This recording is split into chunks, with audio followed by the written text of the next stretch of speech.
Chapter 1। एक जुनून। अरे गैरी, यहाँ आओ और कल की फाइट के हाइलाइट्स देखो। एक लड़का अपनी क्लास की सीट से चिल्लाया। स्कूल की घंटी की आवाज हॉल में गूंजी, ये संकेत देते हुए कि लंच का समय हो गया है। तुरंत अपने डेस्क के नीचे से अपना दराज खोलते हुए लड़के ने एक वस्तु निकाली। हालांकि ये पैक किया हुआ लंच नहीं था, जैसा कि कोई उम्मीद कर सकता है। इसके बजाय लड़के ने एक टैबलेट निकाला और उसे टेबल पर रख दिया। उसे ऊपर की ओर झुका दिया ताकि वह आराम से वीडियो देख सके। YouTube number 1 video sharing platform. जल्द ही उसके चारों ओर क्लासमेट की भीड़ लग गई। सभी की आंखें स्क्रीन पर चिपकी हुई थीं। अगर तुम 5 सेकंड में यहाँ नहीं आए तो मैं तुम्हारे बिना वीडियो शुरू कर दूंगा, टॉमी ने चेतावनी दी। अपने दोस्त की ओर देखते हुए उसने देखा कि गैरी अपनी डेस्क के नीचे किसी चीज से खेलने में ध्यान लगा रहा था। वह देख सकता था कि गैरी अपने घुटनों को ऊपर नीचे हिला रहा था और दूसरों की नजरों से अपनी हरकतों को छुपा रहा था। टॉमी को लगने लगा था उसके दोस्त को कुछ गंभीर परेशानी हो रही है। भाई, हम क्लास के बीच में हैं, चलो। अगर तुम इतने परेशानी हो तो कम से कम बाथरूम तो जाओ, टॉमी ने बोला।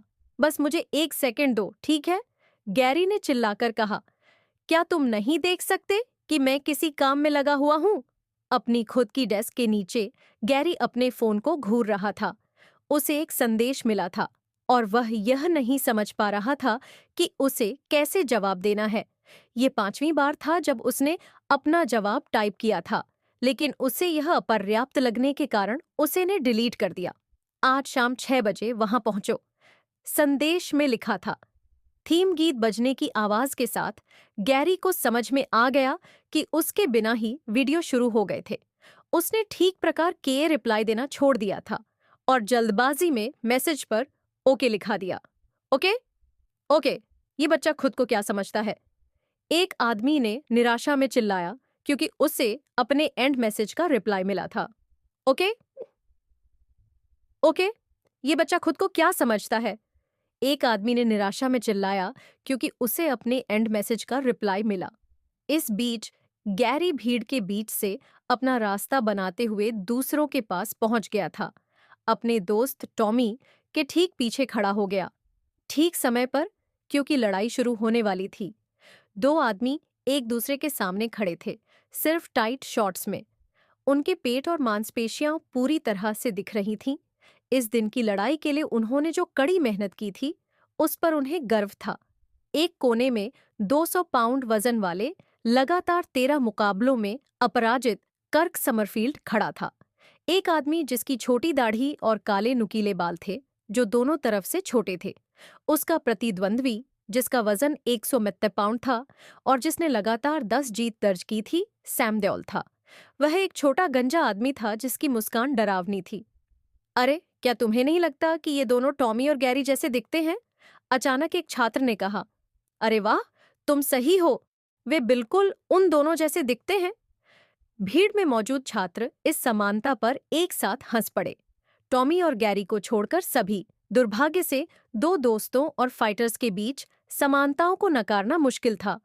हालांकि गैरी के चेहरे पर बाल नहीं थे, फिर भी वह 16 साल का था, लेकिन उसके चेहरे, शरीर, छाती या पैरों पर एक भी बाल नहीं उग पाया। उसके बाल नहीं थे। यह एक जीन था जो महिलाओं को चाहिए कि उनके पास हो। हालांकि उसके एक हिस्से में बाल थे, लेकिन उसने वादा किया और सुनिश्चित किया कि सभी को यह पता चले। यह एक ऐसी घटना थी जिसे उसके कई पुरुष सहपाठी भूलना चाहते थे। इस बारे में इतना चिढ़ाए जाने के बाद उसने सभी को सबूत दिखाने का फैसला किया। बेशक, अपने सहपाठियों को दिखाना इसे साबित करने का सबसे अच्छा तरीका नहीं था और इसकी कीमत उसे 1 हफ्ते की हिरासत में चुकानी पड़ी। कम से कम उसने यह सुनिश्चित किया कि यह पुरुषों की पीडॉटी क्लास के दौरान हो, अन्यथा यह और भी बुरा हो सकता था। फिर भी उसके बाल पहले पेश किए गए फाइटर की तरह ही थे, बस उसके बाल हरे रंग के थे। यह उसके बालों का प्राकृतिक रंग नहीं था, बल्कि गर्मियों में उसने यह निर्णय लिया था। शुरू में जब वह इस तरह से क्लास में आया तो सभी हैरान थे, लेकिन साथ ही गैरी के लिए ऐसा पागलपन करना कोई अजीब बात नहीं थी। वह पहले से ही हमेशा पागलपन भरी बेतुकी चीजें करने के लिए जाना जाता था। गैरी के सबसे अच्छे दोस्त टॉम की बात करें तो वह वीडियो में दूसरे आदमी की हूबहू नकल लग रहा था। उसके बाल बिल्कुल गंजे नहीं थे, लेकिन नाई के पास जाते समय उसे हमेशा नंबर 1 मिलता था। जब गैरी ने उससे उसके हेयर स्टाइल के बारे में पूछा, तो उसके दोस्त ने बताया कि उसे इस तरह रखना बहुत आसान है। यही उसकी जिंदगी का आदर्श वाक्य था। उसे कंप्यूटर, गेम, टीवी शो और किताबें पसंद थीं, ऐसी चीजें जो उसे जवाब नहीं दे सकती थीं। टॉम को लोगों से बातचीत करना इतना नापसंद था कि वह सुपरमार्केट में सेल्फ सर्विस स्कैनर के अलावा किसी और जगह जाने से मना कर देता था। यह विचार कि कोई उससे किसी ऐसी चीज के बारे में बात करने की कोशिश करेगा जो उसे पसंद नहीं है, उसे सिहरन पैदा करने के लिए काफी था। उनके चरित्र में पूरी तरह से अंतर को देखते हुए यह अजीब था कि ये दोनों लड़के पहले दोस्त बन गए थे, लेकिन किसी तरह यह काम कर गया। जब उनके क्लासमेट हंसने में व्यस्त थे, तब लड़ाई शुरू हो गई थी। जैसे ही घंटी बजी, रिंग में दोनों पुरुषों की शक्ल थोड़ी बदल गई। देवियों और सज्जनों, ऐसा लग रहा है कि हमारे ऑल ट्रेड्स बल्ले से ही पूरी ताकत से शुरुआत कर रहे हैं।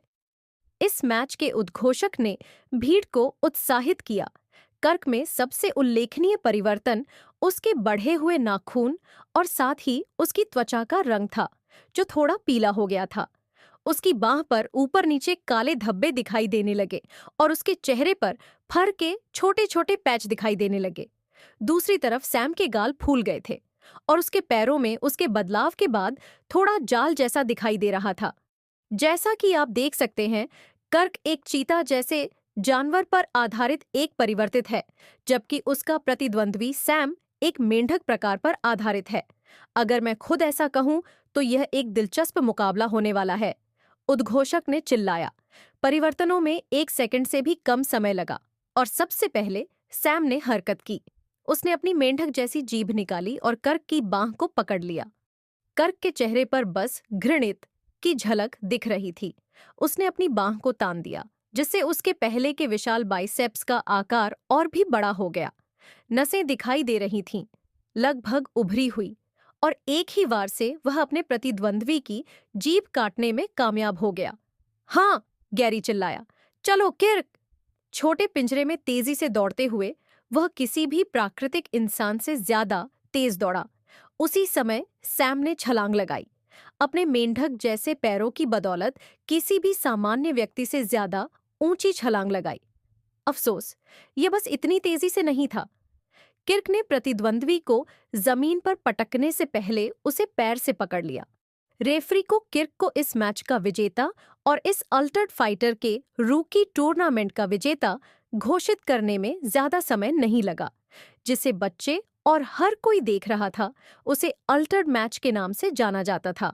ये वर्तमान में दुनिया भर में सबसे लोकप्रिय मुकाबला खेल था, ज्यादातर इसलिए क्योंकि इसमें अल्टर्ड नामक मनुष्यों की एक नई नस्ल शामिल थी। हालांकि कुछ लोगों ने तर्क दिया कि क्या उन्हें अब भी मनुष्य कहा जा सकता है।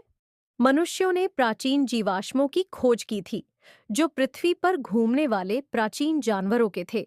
वे निस्संदेह आज के जानवरों के पूर्वज थे, केवल अधिक क्रूर, बड़े और अधिक शक्तिशाली। अंत में एक वैज्ञानिक ने एक बड़ी सफलता हासिल की और मनुष्यों को बदलने का एक तरीका खोजा, जो उसे जीवाश्म के डीएनए को मानव में इंजेक्ट करने की अनुमति देगा, जिससे वह बना जिसे लोग अब परिवर्तित के रूप में जानते हैं। इन विशेष मनुष्यों के पास अपनी उपस्थिति बदलने, अपने शरीर के अंगों को बदलने की क्षमता थी, ताकि वे उन जानवरों की नकल कर सकें जिनके साथ उन्हें संक्रमित किया गया था। वे सामान्य मनुष्यों की तुलना में अधिक मजबूत, तेज और यहाँ तक कि धीमी गति से बूढ़े होते थे। यदि कोई कभी किसी बीमारी से ग्रस्त हो जाता है, तो यह मानव संरचना को इस हद तक बदल सकता है कि यह एक नए शरीर की तरह महसूस होता है, जिससे ऐसी चीज से छुटकारा मिलता है। लेकिन हर कोई परिवर्तित नहीं हो सकता। खोजे गए जीवाश्मों की संख्या सीमित थी ओसिनोरो को, और हालांकि हर बार नए जीवाश्म खोजे जाते थे, जब तक कि विज्ञान ने उन्हें कृत्रिम रूप से फिर से बनाने का तरीका नहीं खोज लिया, तब तक उनका मूल्य बेतुका था। केवल अमीर और शक्तिशाली लोग ही खुद को परिवर्तित करने का जोखिम उठा सकते थे। यहाँ तक कि जिन प्रतियोगियों को वे अभी देख रहे थे, उन्हें भी यह अवसर केवल इसलिए मिला क्योंकि वे कुछ बड़ी कंपनियों द्वारा प्रायोजित थे। लगभग हर लड़का ऑल्टर्ड को आदर्श मानता था। एक तरह से वे वास्तविक जीवन के सुपर हीरो की तरह थे। लेकिन कमरे में दो सबसे बड़े प्रशंसक निस्संदेह टॉम और गैरी थे। वे ही थे जिन्होंने सबसे पहले सभी को इस खेल से जोड़ा था। लोगों के लिए एक दिन अल्टर्ड बनने की इच्छा रखना सामान्य बात है, और इन दोनों के लिए भी यही बात थी। केवल उनके अल्टर्ड बनने की इच्छा का कारण बहुत अलग था। हमारे विजेता किर्क समरफील्ड के लिए तालियों की गड़गड़ाहट। उद्घोषक ने शो के अंत की घोषणा की। जब एक खूबसूरत महिला $10 मिलियन का बड़ा चेक देने के लिए मंच पर आई, तो गैरी की आंखें डॉलर के चिन्हों में बदल गईं। युवा लड़के को पैसे का जुनून था, और अल्टर्ड की लड़ाई, खासकर बड़े चेक को देखकर, वह जल्दी से अमीर और प्रसिद्ध बनने का कोई आसान तरीका नहीं सोच सकता था। विडंबना यह है कि पैसे के प्रति यह जुनून ही उसे जल्द ही एक अंधेरे रास्ते पर ले जाएगा, एक ऐसा रास्ता जिससे वह वापस नहीं लौट पाएगा।